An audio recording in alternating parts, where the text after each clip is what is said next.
2nd, show number 81.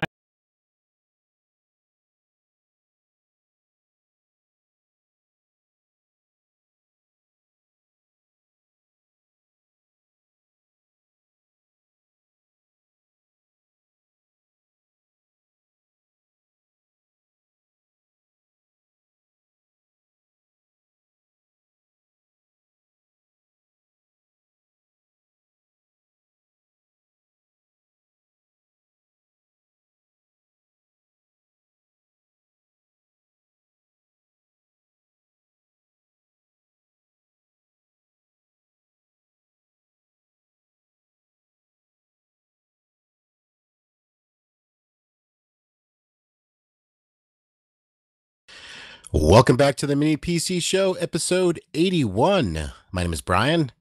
We have with us the Flying Rich and Door-to-Door Geek. Guys, welcome back. What's going on? I've been hiding out in Orlando this week, and actually got a whole bunch of notes here on what I've been up to. So cool stuff afoot. Oh, for a second I thought you meant like note phones. No new note phone for me. Gotcha. Well, I did get a new phone. I got a Huawei Honor P20 Lite. Ooh. You guys know about the Singles Day that just happened in China? No, tell us. I didn't hear about that. It's like our Black Friday, but it's a day to literally celebrate single people. They beat their record from last year. Literally, they said in like the first 8 seconds, they went over $8 billion. And in the 24-hour time span, they had $30 billion worth of sales. Wow. That's pretty good. Yeah, and the number one selling phone on that day was Honor phones, which I tell you right now, are the most constant, steady, solid hardware I've gotten outside of the U.S., except for OnePlus. So that's saying something. So what are we talking about price-wise on this? Well, I'll say this. It doesn't have NFC. It does have a fingerprint reader. It's 5.8 inches. The whole thing is basically nothing but screen on the front. It goes all the way down. It has this stupid little notch on top. It's $230. Oh my gosh! Wow. Where's the fingerprint reader? Is it on the back? Yeah, it is on Nice. the back. It isn't Dead a center. button. On my last one, it was that, but it was also a 4-way button. I could swipe down and it would activate the notification bar. I could tap, I could push it in and it would click and it would do something programmable very easily through the interface, natural interface. Or I could hold it down and get a third thing. So like my hold down thing was to turn on the flashlight. That was great. This does not have that feature. This is just a fingerprint reader, which is fine. But you're paying now. What's the RAM and what's the CPU on that?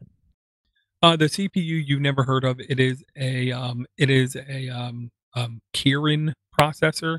It is a this year mid-grade, last year higher grade, not top grade processor.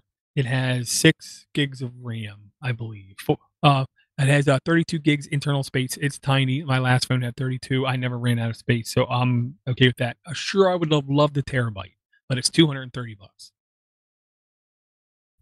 Now you don't have. You can't put a micro SD card in there. Yep, I believe I can put up to a 2 terabyte SD card in it. Guess what I ordered today? They were on sale. What was it? 128 gig SanDisk for $28 bucks. I think maybe it was 28. I can't remember. I just know it was maybe cheap. it was 28 after tax and everything. Yeah, I think it was like $21. So plus tax. Yeah, I'll say this is going to be the year of the storage because I do believe this holiday season we're going to have the craziest. Ooh, prices. I am definitely. I don't know if you've seen. I've quipped about. I was really ticked. I was ready to drop the hammer on buying 2 6-terabyte drives for like $97 at Costco, and they're all gone. And the only thing that was there was the 8-terabyte drives for $169. They are now $40 off. Wow. Yep, my buddy said he part of the reason he didn't disagree with me was he finally got true MVNO drives there's the M2 format, and then there's the MVNO, I believe, format of drive, or NVM and whatever. The M2 is slower. The other one is quicker. He has them, and he said he will now never use anything else in any machine he ever sets up for anybody ever again, because everything was so unbelievably, ridiculously quick, and you literally just like click it into the board in one screw. He said it's the most fail-safe way and quickest way for me to do anything to a computer. He like installed programs that typically take like a half an hour in like 2 minutes. Nice. You mean NVMe, right? Thank you, NVMe. I can never remember the acronym. NVMe, because there's M2 with the exact same form factor. And M2's fine, he said. It's fine, but it sure in the hell is not as fast as NVMe. That, he said, was crazy quicker. Wow. Yeah, I can't wait to get my hands on one of those. Well, you know, I hate to say it, but for some things, it's okay to be a little bit patient with. And these, I think they're going to have enough of them around because we're already seeing fair amounts of boards with them on. So I think it's going to become a standard quicker than later. Well, All that's not the Podnutz stocking stuffer for Christmas. Oh, sure. No. But I will say this. I know, Rich, you have a list of stuff you want to go over, but I just want to throw one thing out there. And honestly, I did not do this on purpose, but link 763 in the notes, for some reason, has no description on it. And I can't explain why. I did not do it myself. You can go back and look at the history of the Google Doc. But this is a posting on XDA to a link, Chrome OS on any device, and you're using Chromify. And okay, I said for a while that we will never see full-fledged Chrome on anything that wasn't Google like approval, stamp of approval kind of thing. Well, I'm not right. Yeah. What this thing is you have to download a real, authentic, genuine OS image from the web, which you can. You can download versions for specific models of Chrome stuff to a USB. You boot to it. It then does basically a factory restore. You have to download one of those images, and here's the why I'm bringing it here. It says it can work on x86, and then it says rock and Paper, scissors? well, the rock chip. I'm just kidding. It said it would work. Are you talking like the low end Rock 64? Well, or the okay, Rock there it is. Pro? Okay, acquired files. Okay, the very first one says a official Chrome OS recovery image downloads on the right. Recommend exe for high resolution Pyro Pro on the same chipset family. Example: Intel, ARM, or Rock chip. Ooh, that's cool. Okay, but this doesn't only mean you can install Chrome OS on laptops and servers. What that means is we have the brand new Rock Pro 64 with the RK3399 chip on it, and that is a official Chrome OS build that is coming out. I don't think the hardware is out yet. Wait, can I put this Chrome OS on my Pinebook? I don't believe it's technically Rock chips that are on Pine boards. Right. But if they're compatible enough, yes. But I don't know which one to try is what I'll say. And this is not Raspberry Pi-able, at least that That's I interesting. can guess. Well, it does say ARM. It just does. says generic ARM. Well, and you see, with ARM's different than Intel because ARM is a company out of, I believe, actually Britain, England. And they sell licenses and abilities, but what they sell is abilities to people to customize and add on and enrich the feature set. So it depends when they say ARM, what level of ARM do they support? Just the base? Because when you extend out and support more the like Samsung version or whatever version, you're going to see better performance and better results because you're going to be more highly optimized. So this, I literally just found today, have not a chance to try anything, but here's the whole thing. If it isn't stable, then I don't care about it. But it has to be stable. That's the only thing. And if it is stable, this is really cool because then basically Chromify is just a script you run. So, Wait, so it almost looks to me like there's too few steps for it to work right. But if that's it, that's pretty easy. well, I mean, we've known that Chrome OS and the Chromecast OS are and Android basically at the core have a Linux kernel. That's the gist of it. I mean, that's it. So this is just somehow taking that, and I'm sure if one of us take and look at the script, we're going to be able to at least understand some of what's going on. Hopefully it's not, a 10,000 line script. And we can see what it's basically doing is just replacing some kernel stuff and then compiling a kernel, something that we know another McLaughlin that probably could never do that. You're killing me, man. I can't help it. I'm sorry. So does this mean that you can install the latest version of Chrome OS with the Play Store and Android? Well, see, this is where you start to now, I think, get into murky waters. Okay, here's the gimmick. You can absolutely download Chrome OS images with stuff built in. The question is when you very first turn on your Chromebook, which I don't know the answer to this, does it initiate the Play Store download, or is it there by default and it just updates? Because anytime you do anything with any of these things, the first thing that has to happen is it has to upgrade and reboot. So I would hope so, but if you don't have a touch screen, I really don't know how much of a enjoyable time you'd have in the Android experience. Yeah, that's true. But I mean, I just had to bring this just because I don't know, and now I can't remember if I said this before the show or after. The reason I love this, and I had to bring this first and foremost, is because this proved me wrong. I personally feel like as human beings, one of the things we have the innate ability to actually do is to lie to ourselves for our entire lives and be okay with it because we convince ourselves it's the truth. I love the fact that I'm proven wrong on something that I swore on this show. I was like desk pounding. You will never get Chrome on, and I'm completely wrong. Now, if it's stable, even better, but technically I'm wrong. Well, this certainly does open up a lot of possibilities in bringing alive some old devices, laptops, and so forth.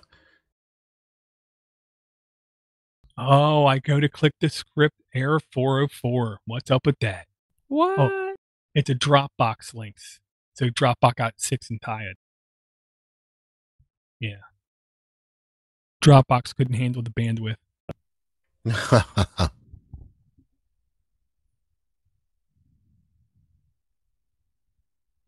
Or they suspended his account or something. I clicked on it, got it immediately.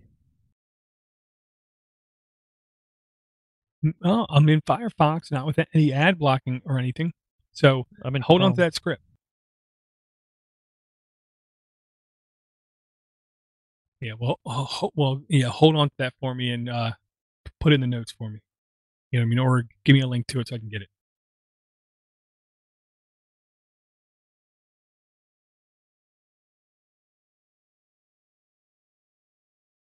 Yeah, so I just think this is really cool. Now, I know you said, Rich, you have a list full of things, and the only thing I know is that you were looking at like moving stuff, and you were taking a look at the o-droid XU4 again for repurposing, or did you have to nuke and pave?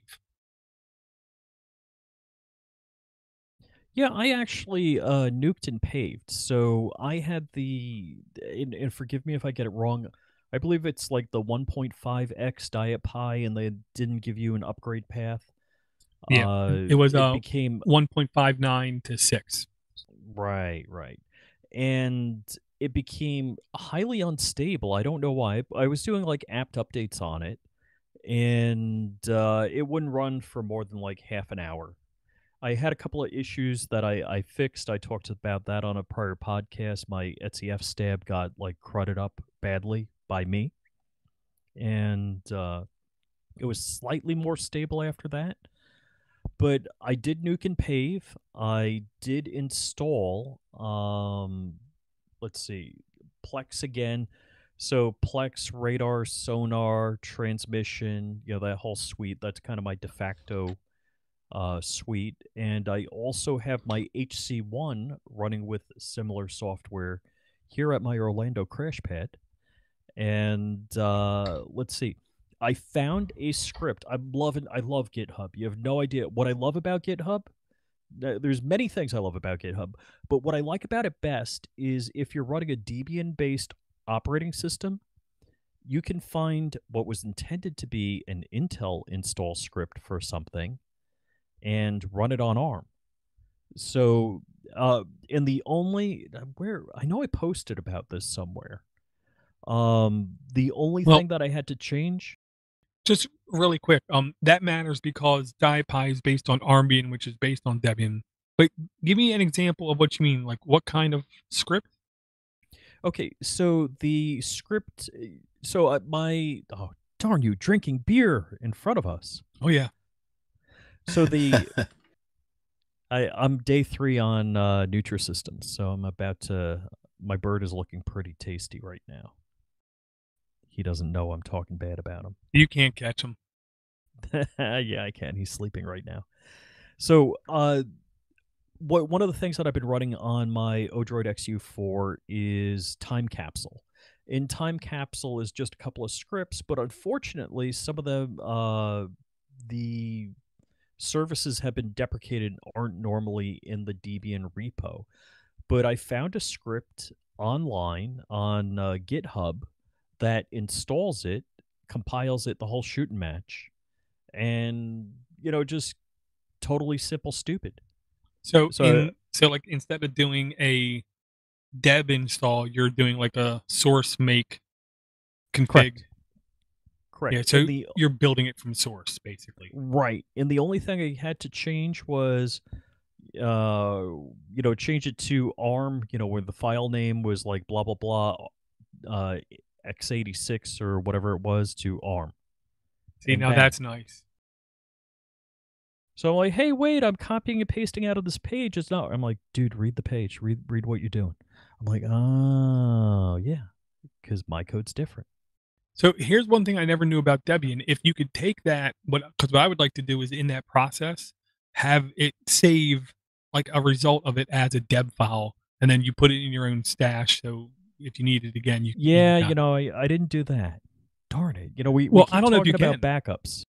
Yeah, why not? I It don't know. exists. I only make software from scratch infrequently, and typically I just go git clone source, run a script, done. Yeah, I know somewhere I either bookmarked or saved or whatever that page with the script. Oh, I think it might be in my Google Drive. But yeah, GitHub is great for install scripts. Shell scripts for doing installs. So I forgot there was another thing that I did. Oh, yeah, I did it. There was another one. Installing KVM on the Rockchip 64. So I installed Armbian on the Rockchip 64, and I want to play with virtualization. And I was trying out KVM, and I had an issue with that. Is that like, how big is that beer? How many ounces? That looks huge. It's just a normal size. It's like a 16 ouncer. Yeah. 12. Did they shrink the size of beer? No, apparently I have a small head, and I thought it was big. I don't know. Oh, that's when you hold it close to the camera. It looks huge. It looks very delicious. I thought you had like the Colt 45 of Yingling. No. But I will say that is a really good solution because I'll say this: sometimes the hardest thing to do on the ARM-based systems is what a lot of people take for granted as being the easiest thing to do.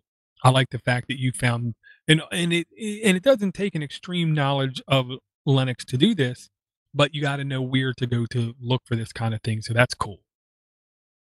Yep. So okay, Nuke and Pave on the o-droid, Plex server, Diet Pi. So I'm in the 1.6 range, which I think was a 32-bit to 64-bit jump, and that's why I really want to recompile the time capsule, so it all run 64-bit. The other thing I did is one of my drives. So the o-droid has 2 USB 3.0 drives, and one of the drives is for time capsule. The other drive is for media for the Plex server. and the 3 terabyte drive was getting full, and I had a 5 terabyte Costco drive from Seagate, that is, and it has two USB 3.0 ports on the front. So I shut it down. I swapped the drives around. So in other words, the Seagate drive with the daisy chain port on the front, I plugged in first, and then I plugged in the drive with all the media into that. Booted. You can do the Diet Pi drive tools, I think it is, drive tools, and mount the drive, change the name because it wants to use like a UUID for the name, change the name to something nice. I just did an SCP, copied all my files over from one drive to the other, and then I changed in the FSTAB the names, so it's like external USB 02. So it was USB 03, and I changed it to USB 02. Did a mount space dash A, boom, everything was attached correct, and I'm running off that drive now. So that was really a very easy way to upgrade. And the cool thing about these Seagates and not like I'm an advocate of Seagate. I'm not saying Seagate's better than anything, but the cool thing about the Seagate is that it has the two USB ports up front, 3.0. And if you're on a device that has a limited number of USB 3.0 ports and you're using that for mass storage, that's a great frickin' solution. Because the Rockchip 64, the low end Pine, not the Rock Pro, only has one USB 3 port. And if you wanted to plug multiple drives into that, I mean, you could put a USB hub onto it, but usually I don't trust cheapy USB hubs. I really want to spend a little more money on that and make sure I got the throughput. And I have a reasonable amount of confidence that the throughput, I didn't measure it, but I know the copy did go rather quickly. So I was Well, yeah. pretty happy about that. Yeah, I would expect it to at least be fair, like, not at all, depressed at the results. I think good. Me with hubs, I'm, kind of a stickler. I want better built powered hubs almost always. I like the fact that it's a hard drive manufacturer with that technology built into it automatically, because I know they've already taken into consideration power needs to make sure that they're doing it right, kind of thing is the thing. So that sounds like a really nice drive to have. And do you know how big that model goes up to? Well, that's the same one that they have 8 terabytes right now on Ah, sale for $129, which I'm definitely picking one of them up. I'm what was the Mel Gibson movie? Was it Conspiracy Theory where he had to buy Catcher in the Rye all the time? yeah, yeah, yeah. I'm like that with drive storage. I'm a little wacky about that. Well, yes, but Catcher in the Rye was supposedly a message to the government that to come to them. Right, So maybe right. you shouldn't be like that. They so totally know where I am. I got nothing to worry about. Well, that's cool. And so your main board is the XU4. Yeah, that's really and it's no longer the data center in the drawer, it's like the data center in the cabinet. And yeah, that's my main workhorse. So sticking with o-droid stuff, the next thing I did is I did purchase an HC1, which, if I got it right, that's the 2.5-inch drive device. So it's an o-droid XU4 internals. You don't get any USB 3 ports, you don't get any pin headers, but you do get a SATA, and it's got a monster heatsink. I think it's only like 40 something bucks and change. It's pretty reasonably priced. Where your o-droid, with all the bells and whistles, is more money. I think it's either low 60s, around there. And I'm sorry, I'm kind of doing this from memory. Anyhow, nuked and paved the HC1, because it only has a Cat 5 port on it, and it does have one USB. I threw a USB dongle, Wi-Fi dongle on it, but I did copy everything over because, when you're nuking and paving, the only way to talk to it is over the network because there's no display port, no HDMI or anything on it. So you got to SSH into it, and so I set everything up with the Cat 5.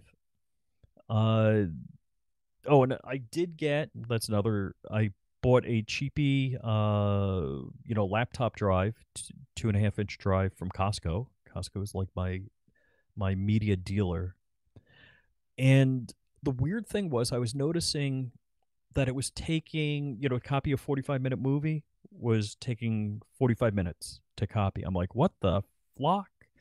And I looked on my switch port and, like all the lights are on if it's gigabit and this device is gigabit. I had to SSH into it, open a new window, issue a command to increase the speed to gigabit speed. So in case you're getting poor performance for some reason on your ARM device and it's supposed to be gigabit and it's not working at gigabit speed, check out the NIC speed and how to kick up the speed on that. So that worked really good. I I have some redneck engineered ductwork on it, and I have a 100 millimeter fan on it, or is it 80 millimeter? I got to check. Anyhow, I just because I did see some cooling issues or heating issues, if you would say. So I want to 3D print, just kind of a nicer top and a bottom for it. So I have the fin side up right now, and I have a fan and some, blue taped cardboard around it, creating a duct in a area for air to move over it. So I want to modify that a bit. What else? Oh, I set up. I got Haspian running, which is Home Automation Assistant, and just because I like monkeying with it or kind of expanding it, and I have it doing things at my house. Nothing mission critical, but just nice to haves. Lights going on and off automatically, that kind of thing. There's other things it does, but for the most part, that's the main thing it does. I had MQTT and OwnTrack set up because I wanted to track my device, my phone. And two things, what I used to have it doing is when it detected me coming home, it would turn like the office light on. The other thing I want to do is when it knows I leave or when I arrive in Orlando and I left Palm Beach within 3 hours, that it sends a text message to my wife that I got to Orlando okay. I want to have it do that automatically because I often forget. And along with that is I want to put Node Red on so I can do like more complex programming. And apparently, Node Red has a home automation assistant plugin. So it's not like there was an easy way to do it, but not from Haspian, which is home automation assistant on Raspbian image already. And I was like, oh crap, that stinks. And then I just found some other articles, and all you do is install Node Red, plain vanilla, normal. And then there's a couple of plugins you can select from, and select the home automation assistant, and it'll work. So I haven't done that yet. I'm kind of excited to do that. I've got incredible PBX running originally on my Pi 3, and I threw it over on a Pi 0. I nuked and paved my Octoprint on my 3D printer. I finally pulled it out of the garage. It's been about a year since I printed. I changed the hot end on it, which I forgot if it was $5 or $10. So new thermistor, wire, plug-ins, all of that, ridiculous cheap. I think I got it on Amazon.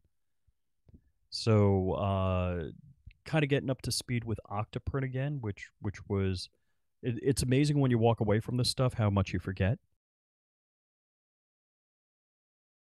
Yeah, I mean, it goes quick, and I will say I'm gonna see if there's anything personal in this, which I don't think there is. If there is, I can't share it, but if there isn't, I'll put it in the notes. It's a, time lapse using Octolapse, which is a plugin for Octoprint that I think turned out like really good time lapse, even though the top of the dragon's head's cut off because the camera wasn't facing up enough. But yeah, I love 3D printer. I think it's freaking awesome. That is pretty cool.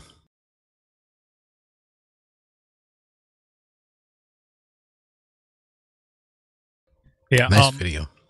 it's I think it's just really cool. I will say, also really quick, Rich, the one device that I don't have anymore, I actually gave one to Dan Fry, because he's he's a cool guy. Line 765 in the notes, I literally just put it in there. When I have a device like that, because I do have devices like that, devices that have basically no video output on them whatsoever. I liked having this device. It's a Edimax N150. I don't believe they actually make this anymore, but they do make other things that are basically just like it. The gimmick is you take a short Ethernet cable. It doesn't need to be long. Literally, like a millimeter long is long enough. You can have 3 inches, whatever. You plug up the Ethernet jack from the single board computer to this. Then you plug the USB into the USB socket for power only. And then what you do is you program this to be a Wi-Fi access point that connects to your home network. So you can reflash any hardware you want. And if you don't want to worry about configuring the Wi-Fi or physically connecting an Ethernet cable, you can just plug this up to it and you know it's going to connect. And you know what IP address it's going to get because it's the same MAC address. So you can do MAC address in your router. So it's really easy to get into freshly flashed devices. Hey, can you put that in the chat door? I'd like to take a look at that.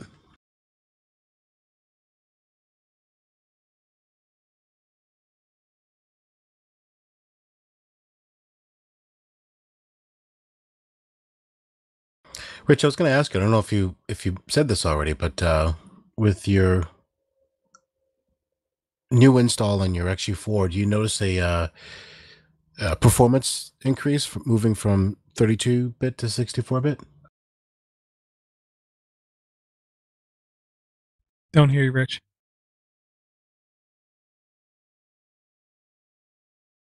Sorry, I guess I wasn't on my mumble window. Because it's headless, it's tough to say. Nothing has dragged or been slow or sluggish. So I can say it's definitely performing, no issues. Yeah, but for the most part, I'm headless on almost everything. And actually, I'm probably only halfway through the list here of what I've been up to. So my up squared, I also nuked and paved because on the last podcast I talked about OpenCV, and ideally what I want to be doing is having something like a FOSCAM just continuously panning. And the FOSCAM I'm talking about is like an R2D2. It does pan and tilt, and mount it at the corner of my house and just have it pan through the area and do facial recognition. Well, the camera's not going to do that, but something like the up squared can, and I've been loading it with OpenCV and the libraries to do it, but I only got so far on it. And unfortunately, like there was one library I thought I was going to use, but it reaches out to other systems to do the object recognition. And I want everything, I don't want anything leaving my network. I don't want that going on. Because in one thing, Dora and I've been having a conversation about this. There used to be a saying in the 80s, other people's money, and more recently, people talk about other people's computing. But when you trust somebody else to do something for you, you got to hope they do that forever, or they don't change it on you somehow, slightly. Which I had recently. Like, I scrape content and build an RSS feed off one site, and they just changed where the date appeared, which, bump, blew my process. I'm like, oh, did I break this? Did I break? No, they broke it. I didn't break it. I'm always going through what did I break first. And that's one of the things I'm trying to avoid by, there's security issues about keeping everything on your network and not sharing it with the world. But the other thing is, if you own everything, then you know when it's changed and broken. And if you do podcasts and blogging, you definitely have a record of what you did, so you can go back to that and refer to it. So, go ahead. Go, Brian. No, I was going to say that definitely has its pluses, but I noticed when you do tend to roll your own, you need to manage it too as well, and that can sometimes become daunting and time-consuming if you do a lot of implementation of what you're talking about. Yeah, so you hit on the bad point about that. And like when I powered up the 3D printer and I was trying to get Octoprint running, I had a bit of a learning curve because I forgot all of the magic stuff, and I'm like, "Ah, let's just nuke and pave this." And then I realized, oh, I had all of the push bullet plugin, I had the PID plugin, I had, there are a number of plugins that I didn't. I'm like, oh, I gotta reload those plugins, and then the Cura connectivity. Eh, And you know what? There are some things that nobody else is going to do. That nobody else is the Uber sysadmin. It's sometimes it's got to be you. And unfortunately, yeah, I do spread myself thin, and then I walk away from it for a year.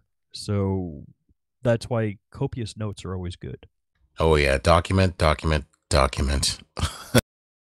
Yeah, and backups too. I mean, I will say I do believe having root is desirable, but when you have root, just like you're saying, Brian, then you have to take ownership of it and embrace it and not strangle it and kill it. You have to actually nourish it, and it is sometimes work, and it all matters how you have it set up and what systems you have them set up on.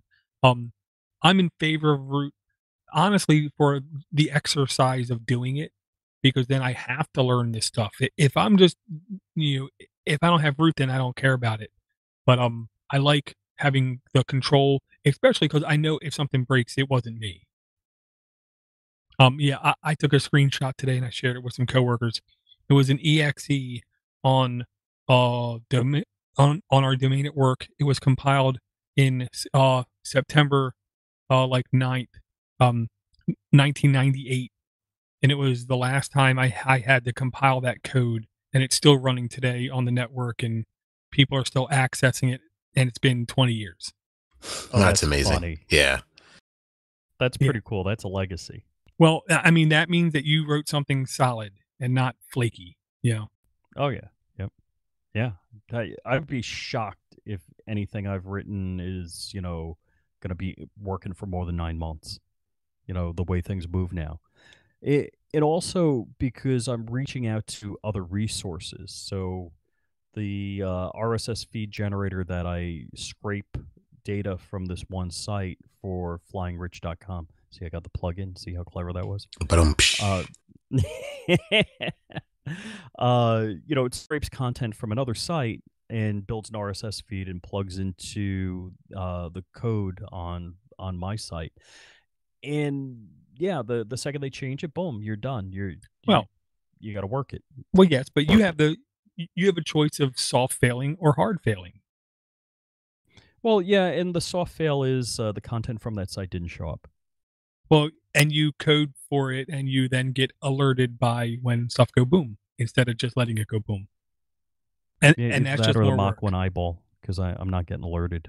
I do have to write that in. That would be a good one. Yeah, but And and it's just more work. yeah. Yeah, then just looking at your code and trying to remember how you wrote that. Even though it's not that complex. It's like, what was I doing there? Oh, okay, got that was pretty smart. That's a smart thing to do. it. No, I'll say most of the time when I go back and look at any code I wrote, I think, "What the hell was I thinking? This is horrible." Oh, geez. Yeah, that's bad. When I left a company and the people that worked for me, because I was, managed 5 people at that company, they got stuck with managing code. I'm like, I have to apologize. This is the worst code I've ever written. It was never supposed to be what it is, and I got like, okay, can you just display this on a web page? That was the all of a sudden that became an accounting system. So it was brutally, absolutely the worst thing I've ever written. I'm was absolutely horrified other people are going to be maintaining it. But anyhow, let's see. Oh, and as I was setting up all these devices on my network, I found a Git script which I forked, and I put my own information in, or a shell script on GitHub. Let me say that right.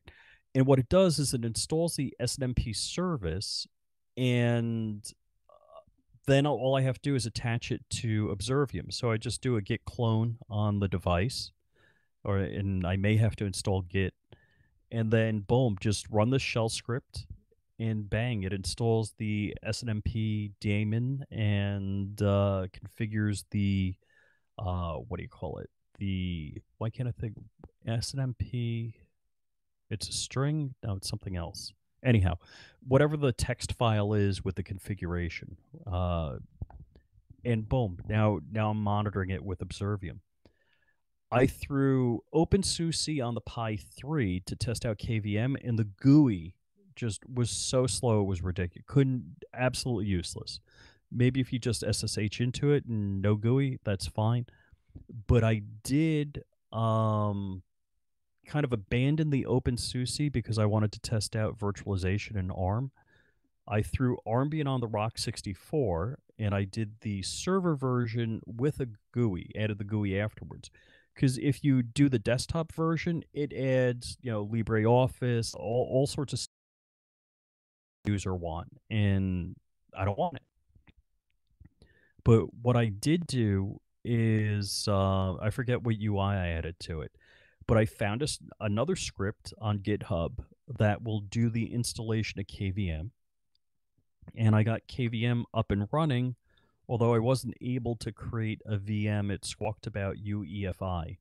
So once I figure that out, hopefully there's a solution to it. I'll be able to get virtualization on my Rock 64 working. That's pretty sweet. So I kind of, on my whiteboard, I wrote like things I wanted to do and just like really hardcore worked down that list. And I still have a list up there. I added more things. Well, you seem to be a lot more proactive than I am. You gotta finally say, hey, I've had no movement in these areas. I'm working this. And also when you hit a block, like with the up squared and the OpenCV, I'm like, all right, I'm moving to something else. This isn't productive right now. Let me jump on something else and just change gears and kept going. Yeah, the OpenCV app. There is also an Android.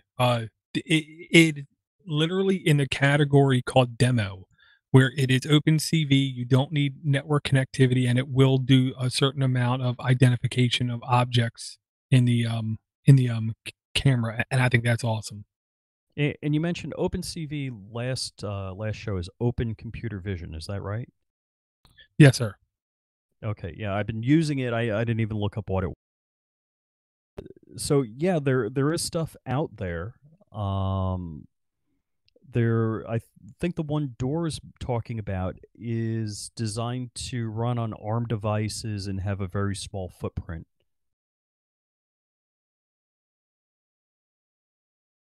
Very cool, very cool.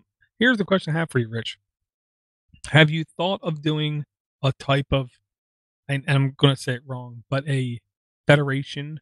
Because here's my logic: your big drive in your big device. Is there anywhere off-site that you are synchronizing it with in case of catastrophe or emergency? No, and so okay, there's two drives. So my o-droid XU4 has two hard drives hooked up to it. One is the time capsule backup, and the other is the media. And actually, I do have a copy, pretty much, of the media on the HC1 at my Orlando crash pad here, which is actually the thing that I'm least concerned about. The stuff that I really is unique on the planet is my time capsule backups, and an R disk, and just do a copy. So you don't have anything off-site? Nah, nothing off-site. Yeah, with the end of Crash Plan, yeah, I do not have off-site backup anymore. Well, where did you have off-site backup with them? Well, basically everything was backing up locally and to Crash Plan. Oh, to the cloud. The Crash Plan, yeah. Yeah, screw that. What I want to do is literally have a off-prem Pi device with an ARM with a drive connected. Literally, drive's going to be so cheap here, kind of thing. Somewhere else where I'm doing some sort of synchronization of data back and back, at least between the two. My buddy, who lives not far from me, I shared with him a couple things, and they were like 4 gig files. And I'm thinking to myself, he has enough content that he needs stuff backed up. I have enough content. I need stuff backed up. Why don't I have just 2 Pi devices in each locale? All it would take from a nerd perspective is to have both of them do a daily time sync check. And then shortly thereafter the time sync check, one of them enable an SSH connection to the other, and then just do an rsync back over command. Thank you. I knew our disk was wrong. It's rsync. Sorry. Yeah, and then just do that, and I essentially have an offsite backup. Now, the gimmick is if you want to worry about times of day, bandwidth usage, it's just easy through cron. You just have to time. It's not difficult, and I keep wanting to do it, and then I keep asking myself, why am I doing it local? Why am I not doing it multiple states away? Because it's very cheap and affordable, and it's honestly easy to maintain. All you have to do is when it's done, have it send anything out in any kind of communication, whether it be an SMS, text, an email, or a Twitter DM, just saying transfer successful. Yep. You would have to be on obviously a secure transfer VPN tunnel. VPN, yeah. Well, yeah, SSH. What the trick for me would be, is there a way I could set my firewall up to at a certain time open the port and then a certain time turn it back off? And that's what I don't know if I have the ability to do. I know on the device I can say, only accept connections during this time. You could use a third-party VPN provider. But then I'm relying on somebody else. Right. Then, if I'm doing that, then why don't I just sync them both to like Google Drive or Dropbox or something? Right, yeah. And originally that was my plan, is 20 minutes away at my in-laws. I was going to throw a Raspberry Pi 3 with a, USB drive and have that as the remote Krish plan. Now, tell me if this is all sorts of dumb. At the Hughes Compound Southern Command, there's the Southern Outpost, or the lawn shed, which has power in it. I was thinking about just putting a hard drive and a Pi out there and using that as the, out of the master compound backup. Well, that's actually a pretty good idea, because what you're trying to get away from is if there's ever like a fire or something like that at your location. Some catastrophic disaster, whether it's theft or fire or whatever, yeah.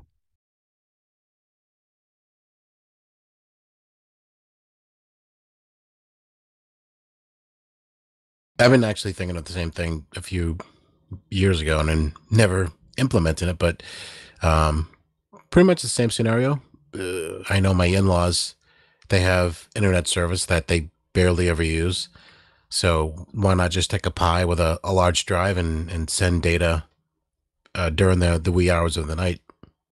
Yeah, and here's the thing. I'm so lazy here's how lazy I am. Knowing me, that's probably not the solution I would do, but I would try to achieve the same results possible.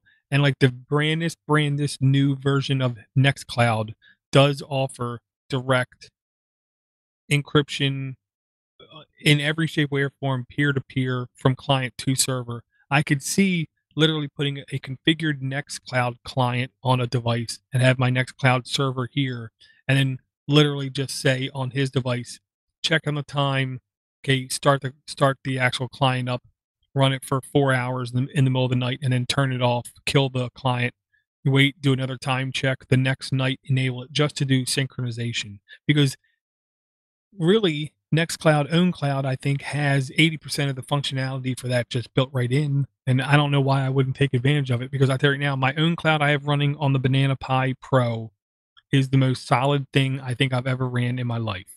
And I do believe it's possible to get similar type experience out of dissimilar hardware and Nextcloud, but I think, unfortunately, it's going to require me to do Docker, because I cannot find a stable version of installable Nextcloud on the Rock 64 to save my life. So I think I'm going to have to do a container.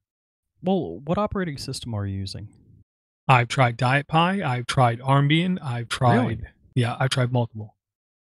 So in other than Raspberry Pi vanilla stuff, definitely Diet Pi is my go-to. In Armbian, if I can't do it in Diet Pi, it works in Armbian, and I'm kind of shocked on that. Yeah, the what's it called? Resi. There's some server that's running with the Nextcloud instance and and I have the Let's Encrypt thing running as well. But there's a another server service running on the computer on the instance that never seems to work. um, Redis, I believe it's called. It just does not work, and whenever I try to log in, it just does not work right. On every other version, I like reboot the hardware, and then it doesn't reboot. And then I hit the power button, and it doesn't reboot. Then I hit reboot, and it doesn't reboot. Then I hit the power button, and then it does come back up. So it's not a stable operating system, is the way that I look at it. And I've left it run for a couple days when I did get it to boot, and then within 4 days, it just seized and locked up. That was the official Pine Rock 64 through the Etcher Nextcloud Pi install. When I did DiePi, it did boot up every time, ran fine, but I could not get the Redis server to run right. And if I can't get the Redis server to run right, I can't have confidence that when I do upgrades and updates, stuff's going to work. Right. Have you tried Open Media Vault? Open Media Vault doesn't do any of what I need it to do. Well, Open Media Vault has gazillions of plugins. Now, Right. what I need, I right now have 20 plus people connect all over the United States and some people outside of the US to my server. They have like a Dropbox client installed on their computer, and files synchronize when they put it in that folder down to my server, and vice versa. When I put it in the folder, it syncs to their computer when I do editing and stuff for shows. So I the primary use case for this server is outside of my network, and I don't trust Open Media Vault to work over the public internet.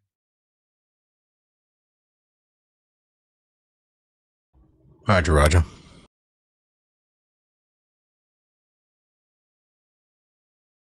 And I really want Nextcloud to work. The OwnCloud's still working fine, don't get me wrong. It's still working just fine, but I know that it is going to slowly keep losing traction is what I'll say.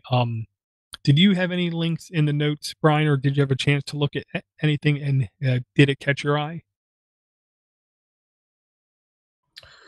I did actually. I think we had the same device. It was the Lada Panda Alpha, which is the soul of a MacBook and a pocket-sized board. And people have been getting the, I believe, Mojave OS running on that. Oh, really? Yeah. McMake had a video on it, and he pointed to somebody else who did the actual install. So if you look up McMake's video where he reviews that, he has a link to the guy that, the how-to do the installation. Huh, that's pretty cool. I know they're toting Windows 10 OS, but if you look at this board, it looks like a beast. It does look pretty cool. Obviously, the only downside is the price. We're looking at $300 plus for a device like this. Yeah, I don't want to say this was a crazy price, but it's kind of a crazy price. Yeah. But I mean, it is a definite not a low-end device in any shape, way, or form.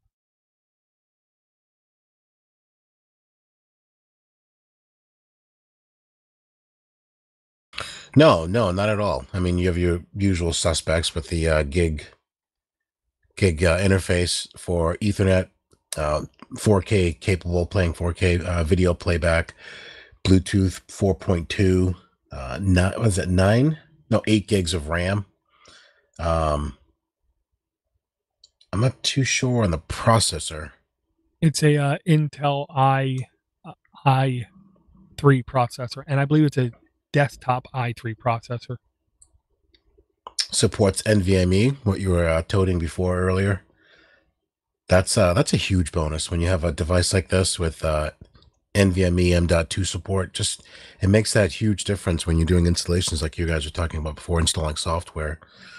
In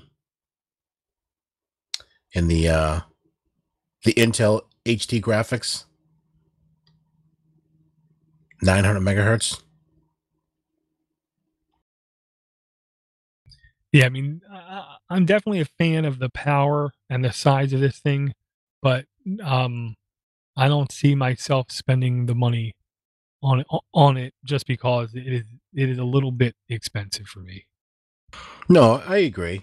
It's that if you need the form factor and didn't want to buy someone else's box, this would be the go-to.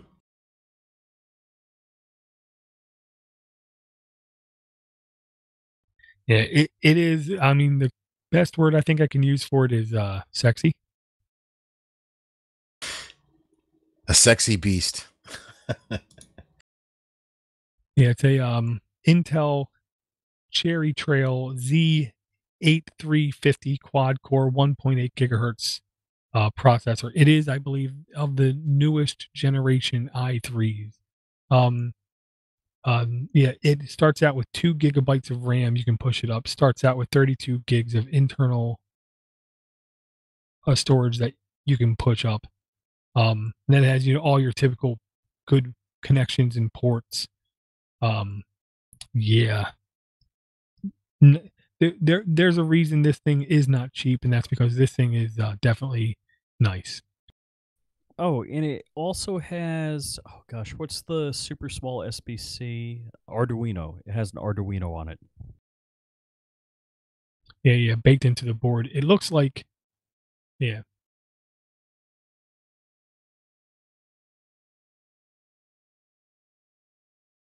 Yeah, if I'd have some throwing around money, I think I would drop a few $100 in this. I really would, just because I can.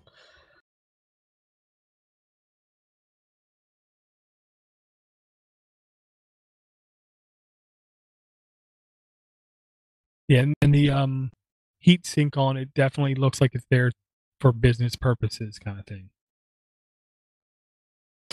Yeah, it's definitely it has a fan for cooling. Um,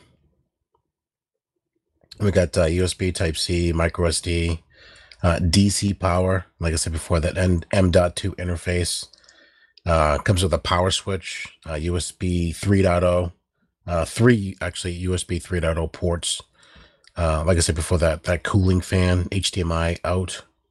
Yeah, Uh, and the, Type C does support the, display port. hmm.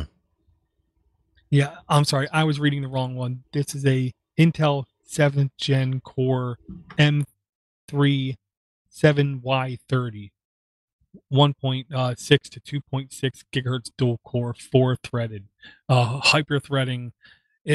Especially if it's still around and it's still used on devices here in the next year, that'll be a good feature. Wow, this thing is a beast.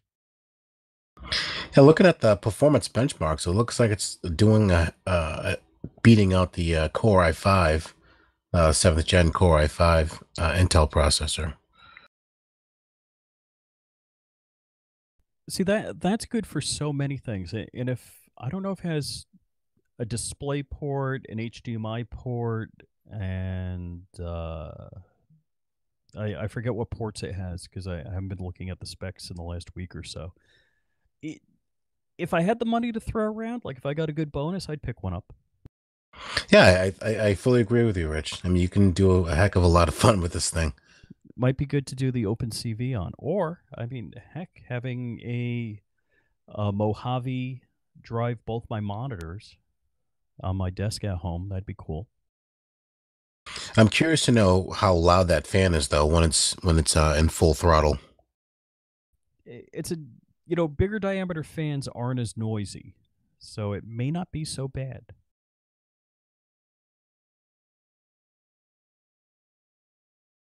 I don't think it has multiple display output.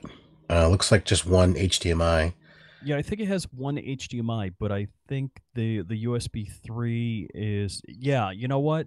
Mick wrote me back. It's a USB 3.1 port, and you can hang a display off that. I was going to ask you that. Yeah, I see the USB C Type C Right, right. 3.0. Maybe you can, like you said, have a video out of that port. Yeah, he said he did it and it worked. Nice.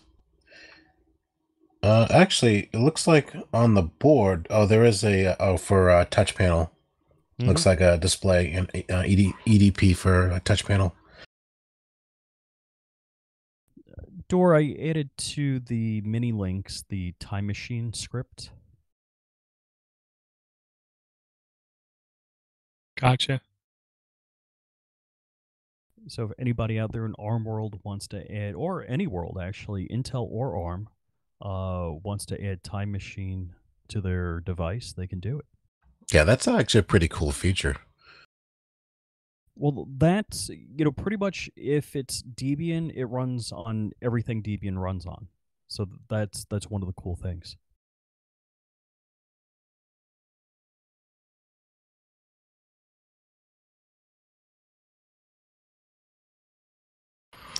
How about you, Dor? What did you have on the agenda? Well, I hate to say, but what I really have on the agenda is probably going to spend a little bit of money. Not like the $300 thing though, because this is Dory you're talking to, but line 756 on the notes is actually a link to Thingiverse, which might seem weird, maybe to some people, I'll say.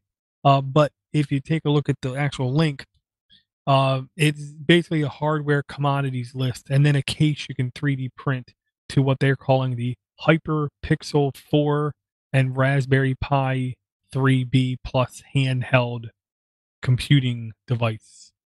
Um, that is a touchscreen panel with a Raspberry Pi built in, with a completely customizable keyboard, with a board. I can't remember the name of the board, with a Teensy board connected, and the Teensy board is what connects the physical keys to the computer. So it's like a truly customized keyboard, battery in it, touchscreen video output. Then they have it side by side, showing it off to the oh, I can't remember the name of the board.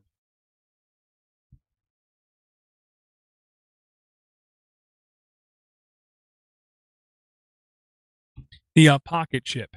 They have it sitting right next to the pocket chip, and it looks to be about the exact same form factor and size, but it's basically completely customizable.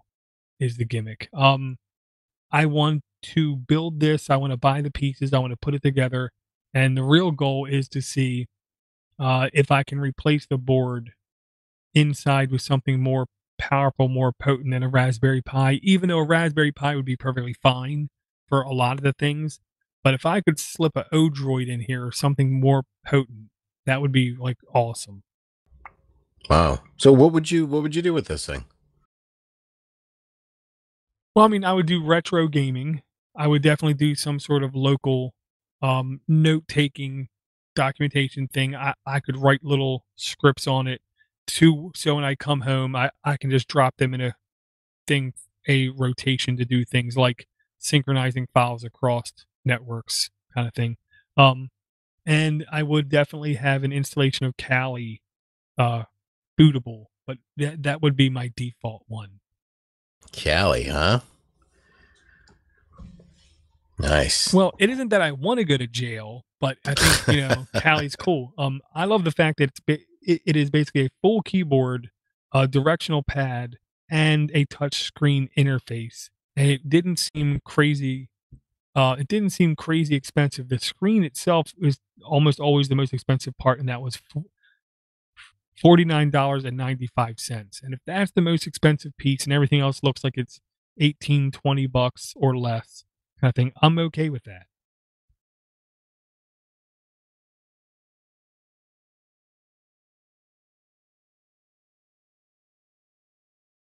Yeah, so I might be trying to do this before the holiday season. I don't know.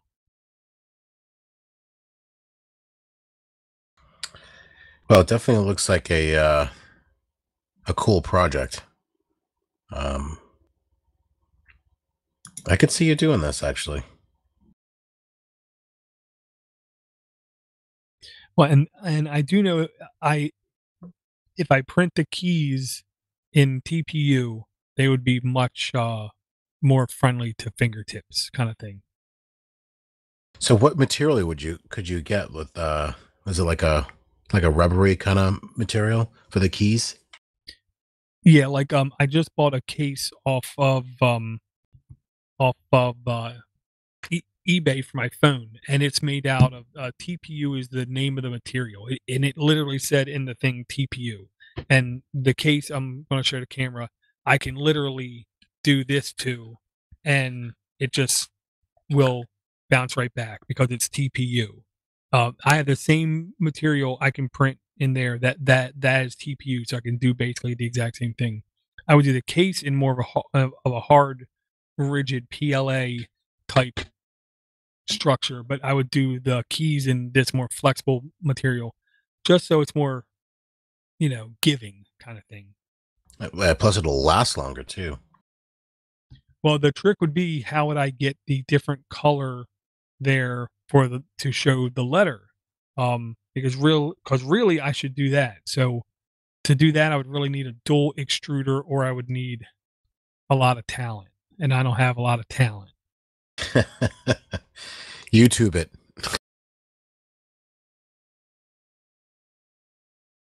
Yeah, so I don't know. I would really like to do this. It really is not expensive. And I'll say this: a listener of the shows bought me the phone, so because of that savings, I think I can do this.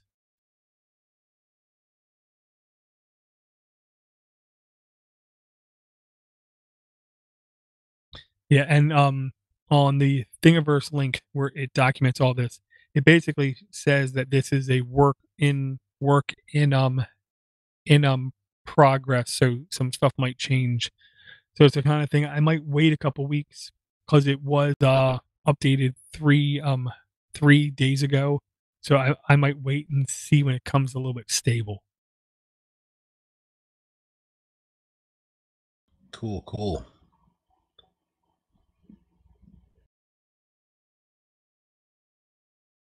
Did you guys bring up the NanoPi M4? Dor, you posted a link to that on Google Plus, I think. If it's what I think it is, I think we did bring it up, but it was weeks and weeks ago, and we just we didn't go into any details about it. Gotcha.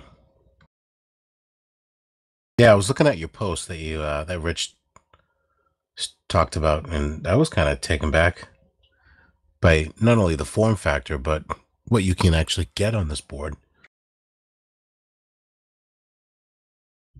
Yeah, I do know that I do know that I did see um postings for it. I did see videos on it as well. And I like it because it is a rock chip 3399 processor. The more stuff I see out there that has this processor in it, the better I feel because it's going to be it. It was already announced in Chromebooks. I don't think they're released yet. That support alone is going to mean a lot. But it is a good processor for everything I read. My experience on it with the Rock Pro is not great or grand, but that's because there hasn't been enough development on it yet. But it's a good chip, and this looks like a really nice one. This was the one. I'm 99.99% sure this was the device where the heat sink was ginormous. Yeah, scroll down. Look at the size of that friggin' heat sink. It is bigger than the whole device.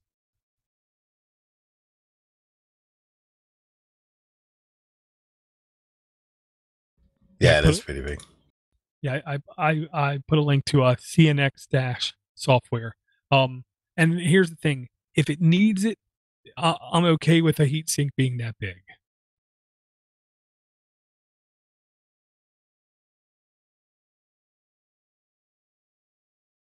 Yeah, this is another one of those boards where you can do quite a bit with and have a little bit of fun. I'm not too sure on the price though. Yeah, that's what we said.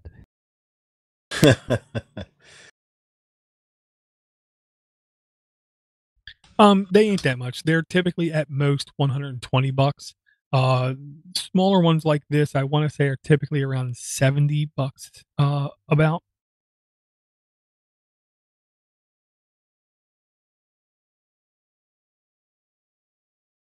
Yeah, I can definitely get behind that.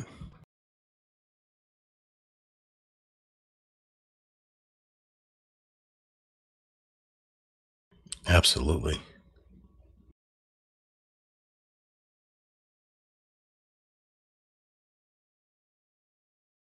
Yeah, looks like $129. This is a friendly elect board, is the NanoPi, and I have had fine luck, what I'll say, with the friendly elect. I'm not going to say that they're like the best ever, but I definitely had at least moderate success with them.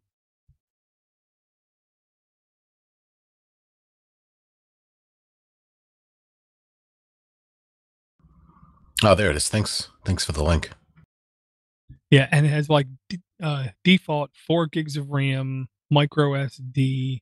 Actually has a power button, um, Type C connector, and this was the Type C connector. I can't remember if it had this display port or not. Does have a DC in, gigabit NEC, only one USB 3 audio out, HDMI, two USB ports. Um, I definitely like the look of this board. What kills me, it's the same form factor as the Raspberry Pi.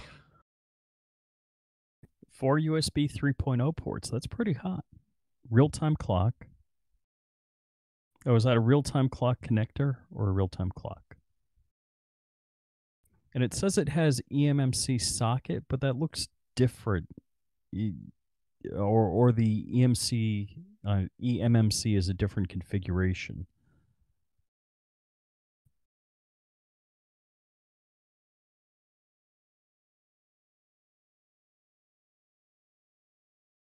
Yeah. There's different ones. Yeah, this is definitely a weird looking socket. What I think it is, literally, it's a little add-on board you gotta buy for like $7 that you like plug into Oh, it. okay. Yeah, yeah. I do like friendly elect. Honestly, I have like two of their boards, and they run fine. They definitely don't run cold. They definitely run a little bit warm, but they That was going to be my actually next question. but they actually do run fine. I had this one running Node-RED up running for 30 days with no problems. I have a huge heatsink on it, but it ran with no problems. Not like the Banana Pi. Well, nothing like the Nano Pi. Yeah, this is a Nano Pi Neo. I believe it's the very first one, the one that does not have Wi-Fi built on the board.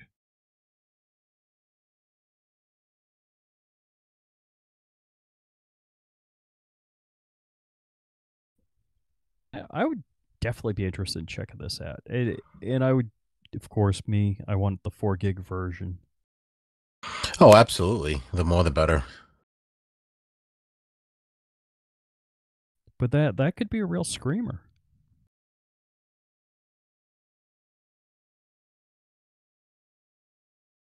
Yeah, there's the M4 and then there's the T4.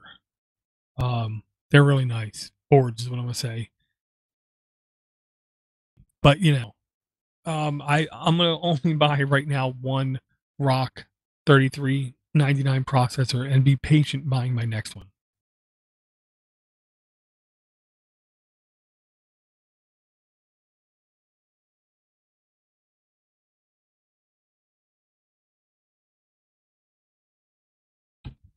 Very cool. Did you guys have any other links that you wanted to bring up?